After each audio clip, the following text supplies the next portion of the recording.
à tous et bienvenue dans l'épisode numéro 2 des cryptos dans la chaîne 3 minutes qui aborde à la fois les startups, les NFTs et les crypto-monnaies. Aujourd'hui, on se pose tous la question, qu'est-ce qui fait chuter le Bitcoin ces derniers jours?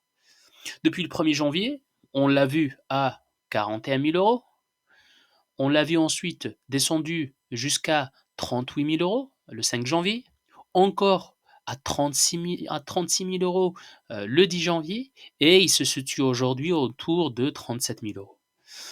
Donc, euh, que s'est-il passé exactement? C'est ce que je vais essayer d'expliquer et de vous partager dans cette vidéo. Bien sûr, n'oubliez pas de s'abonner à la chaîne afin de recevoir tous les jours nos nouveaux épisodes. La première raison pour laquelle je pense que le Bitcoin a bougé, c'est d'ordre économique. D'un côté, c'est l'indice du dollar américain qui a énormément fluctué et baissé ces derniers jours.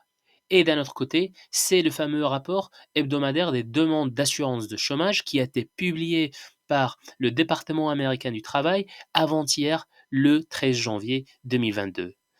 Et le nombre était plus important, plus élevé que prévu. Le nombre s'est avéré d'être environ 230 000 demandes, alors qu'il a été estimé d'être environ 180 000 demandes. Donc quand on regarde, dès que ce rapport est tombé, le tout a été touché. Et non pas seulement le Bitcoin. Mais vous avez vu le Nasdaq qui a baissé de manière euh, considérable, S&P 500 et le Dow Jones également. Donc tout a chuté juste après l'annonce qui a été faite le 13 janvier. Alors, pourquoi c'est une si mauvaise chose? Car si on regarde les 230 000 demandes de chômage, ce n'est en fait pas aussi élevé que certains niveaux précédents que nous avons vus ces derniers mois et années. Quand on compare ici, on voit que le dernier mois a été moins important que les 230 000. Mais le problème, c'est que cela va à l'encontre de ce que le président de la Fed, Powell, a dit, à savoir que l'économie est très très forte. Donc ça, c'est la première raison. Deuxième point et deuxième raison qui est d'ordre géopolitique et qui peut être un facteur supplémentaire à cette baisse de Bitcoin. On parle ici de l'interdiction de Bitcoin et des cryptos d'une manière générale dans plusieurs pays et notamment la Chine. Même si la Chine prétend l'avoir fait pour des raisons écologiques, on se doute vraiment que c'est le cas. Donc, parce que dans des pays autoritaires comme la Chine, contrôler l'argent est l'une des choses les plus importantes s'ils veulent garder le contrôle sur la population. En plus, et comme on l'a vu, la Chine est en train aujourd'hui d'expérimenter sa propre crypto-monnaie qui s'appelle ECNY que je vous partage ici. Je ne sais pas si vous pouvez réellement l'acheter parce que pour moi, ils ne le font que l'expérimenter pour le moment.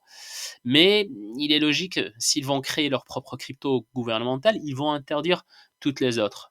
C'est pourquoi il n'y aurait pas de concurrence malheureusement. Et bien sûr, je suis sûr que ça ne serait pas différent de fiat, à mon avis, ça serait probablement une monnaie que la Chine peut émettre arbitrairement quand elle le souhaite.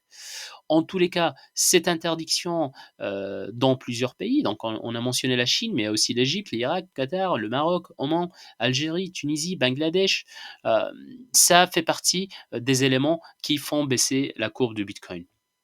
Troisième sujet, qui est d'ordre plutôt social et politique, c'est le Kazakhstan.